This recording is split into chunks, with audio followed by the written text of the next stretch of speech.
이번 시간에 수업할 내용은 3단원 사회 및 공간 불평등 현상과 해결 방안입니다.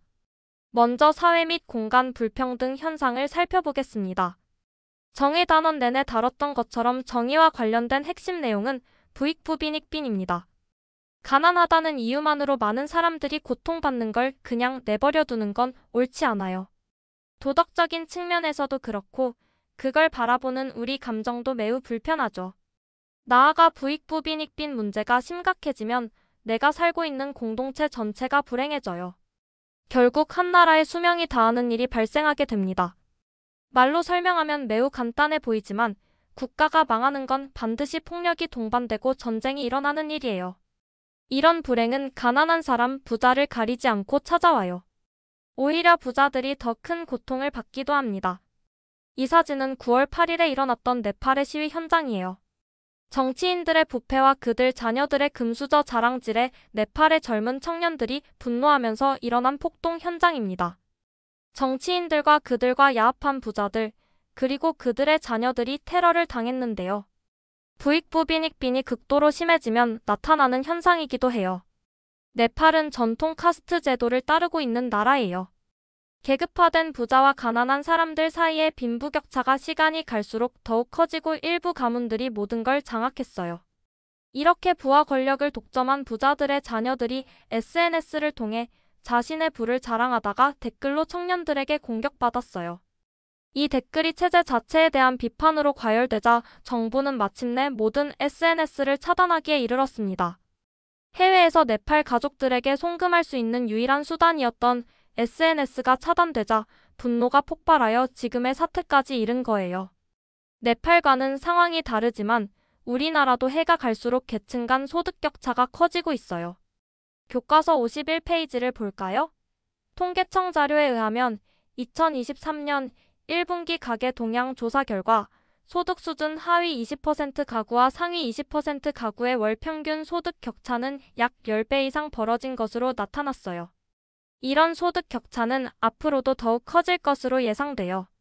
머니투데이 기사에 따르면 소득 불평등이 1% 상승할 때 범죄율 증가가 살인은 19%, 절도는 9%, 폭력은 2% 이상 증가하는 것으로 보고되었어요. 또한 경제 고통지수가 1% 상승할 때도 범죄율이 아래 표와 같이 높아진다는 연구 결과가 나왔어요. 이러한 사실로 미루어 볼 때 롤스의 말처럼 가난한 사람에 대해서 안타까워하는 마음뿐만 아니라 나 자신의 안전을 위해서도 소득 격차 문제와 빈곤 문제를 그대로 방치해서는 안 되겠어요. 두 번째로 공간 불평등 문제를 다뤄보겠습니다. 공간 불평등의 의미는 지역 간 사회적, 경제적, 문화적 격차가 발생하는 현상이에요. 선진국과 개발도상국의 격차, 수도권과 비수도권의 격차, 도시와 촌락의 격차, 도시지역 안에서의 격차 등으로 나타나죠. 이렇게 공간 불평등이 나타나는 원인은 자연 환경 및 생산 요소의 분포 차이, 지역 개발 방식 등이 있어요. 미국의 각 주는 자연 환경 및 지역 개발 방식의 차이로 인해 같은 미국이라는 나라인데도 주마다 1인당 GDP가 엄청 많이 달라요. 가장 소득이 높은 주는 수도인 워싱턴 DC로 26만 달러이고 가장 가난한 주는 미시시피주로 5만 1,000달러예요.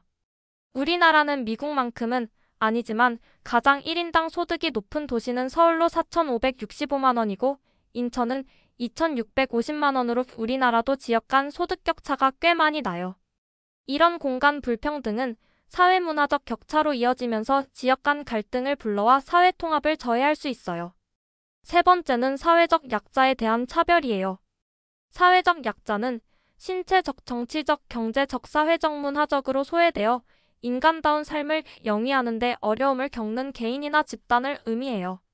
사회적 약자에 대한 차별은 주류 집단과 다르다는 이유로 인간의 존엄성과 기본적 권리를 침해하는 걸 말해요. 이를 그대로 방치하게 된다면 심각한 사회 문제가 돼요. 2차 세계대전 시기 독일 나치 정권은 자신들과 다르다는 이유로 유대인, 소련군 포로, 장애인, 동성애자, 반나치주의자들을 한 곳에 모아놓고 100만 명 이상을 독가스로 학살한 지 이제 80년 밖에 안 됐어요.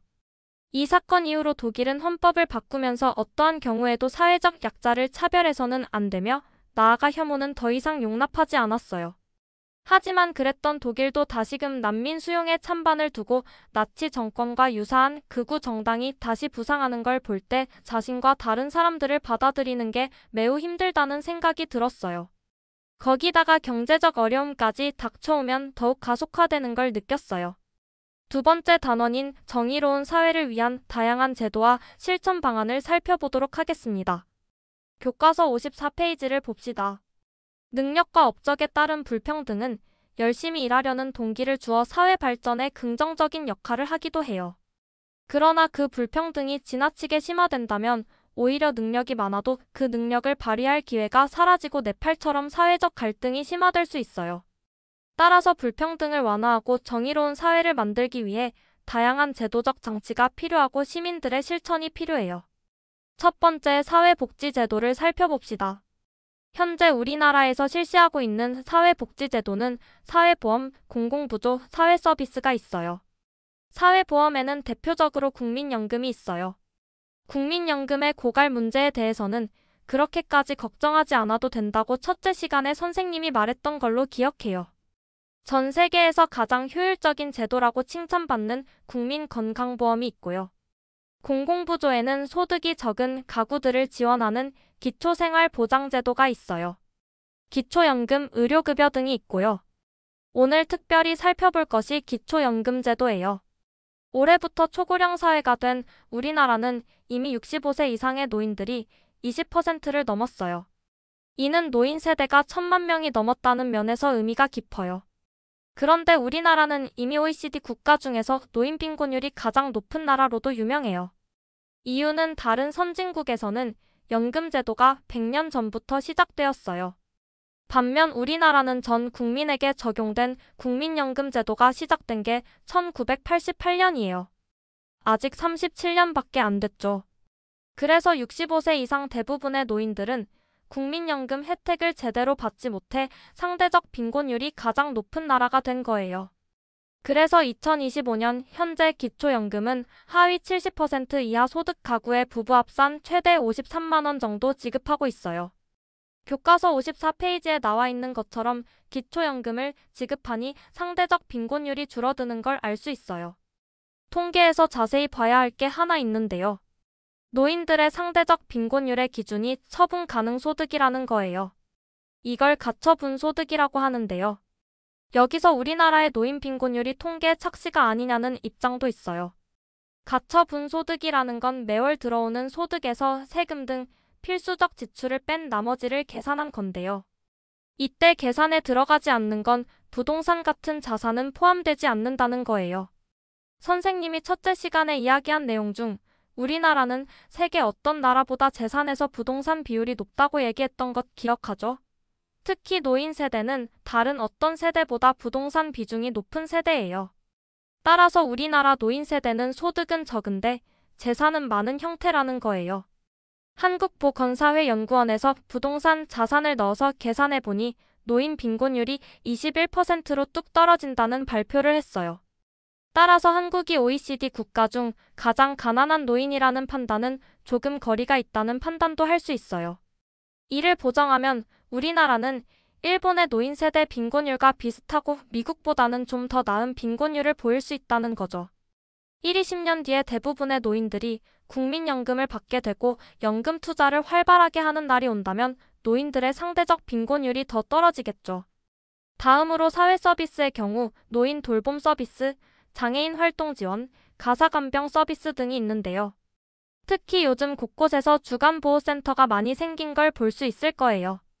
두 번째로 지역 격차 완화 정책이에요. 지역 개발에서 소외되었던 지방을 중심으로 국토균형 발전을 도모하는 균형 개발 정책이 필요해요. 낙후된 마을을 주택 재개발 사업을 통해 주거 환경을 개선하는 사업도 해야겠고요. 그 예가 이 사진이에요. 사진 오른쪽에 학교가 보이는데 이곳이 어느 학교인지 아세요? 맞아요. 낙동고예요. 중간 위쪽에 온라인 학교도 보이네요. 그리고 그 앞에 옛날 화명주공 아파트였던 곳이에요. 오래된 주공 아파트 단지를 허물고 지금의 롯데캐슬 카이저 아파트 단지가 되었어요. 그 밖에도 공공기관 지방 이전 정책도 있고 혁신도시 발전 전략 등도 있어요. 세 번째는 적극적 평등 실현 조치예요.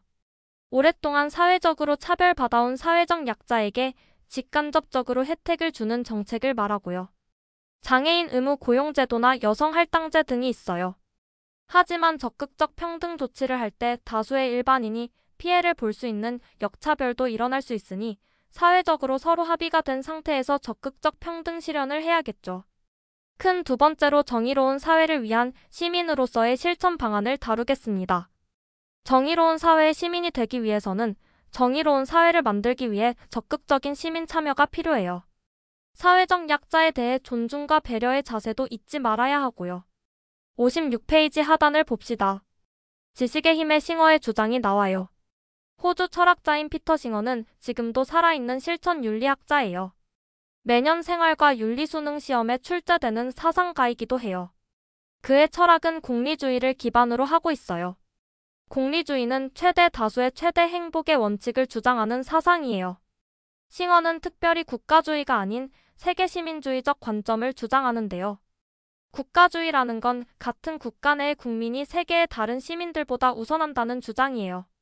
예를 들어 우리나라 국민을 돕는 것과 세계의 다른 시민을 돕는 것 중에 하나만 할 수 있다고 하면 우선적으로 자국민을 도와야 한다는 입장이에요. 하지만 싱어는 고통받는 정도가 더 크냐 작냐가 우선하지 우리나라 사람이냐 아니냐가 중요하지 않다는 입장이에요. 지구에 사는 모든 사람은 세계 시민으로서 모두 평등하게 봐야 한다는 거예요. 여러분들은 피터 싱어의 입장에 동의하나요? 따라서 싱어는 국내에서 가난한 사람들에게 복지를 제공하기 위해 세금을 걷는 것처럼 해외에 살고 있는 고통받는 사람들을 돕기 위해 의무적으로 1%에서 5% 정도 세금을 걷어 도와야 한다고 말해요. 싱어의 말을 들어볼까요? 상대적으로 적은 돈을 기부함으로써 한 아이의 생명을 구할 수 있다. 아마 그 돈은 신발 한 켤레를 사는 돈보다는 조금 많을 것이다. 하지만 우리가 별로 필요 없는 일에 쓰는 돈, 즉 음료수, 외식, 옷, 영화, 콘서트, 여행, 새 자동차, 집 꾸미기 등에 들이는 돈은 얼마인가? 그런데 돈을 쓰면서도 구호단체에 기부하지 않음으로써 우리는 우리가 구할 수 있는 아이를 죽게 내버려 두고 있지는 않은가? 맞아요. 싱어의 말에 100% 동감하지 않을 수 있지만 고통받는 사람을 돕는 건 도덕적 의무로 받아들이는 것에 동의하지 않을 사람은 없을 거예요. 이런 싱어의 도덕적인 주장에 대해 귀를 기울이면 좋겠어요. 이상으로 수업을 마치겠습니다. 질문이 있으면 나중에 질문해 주세요. 안녕.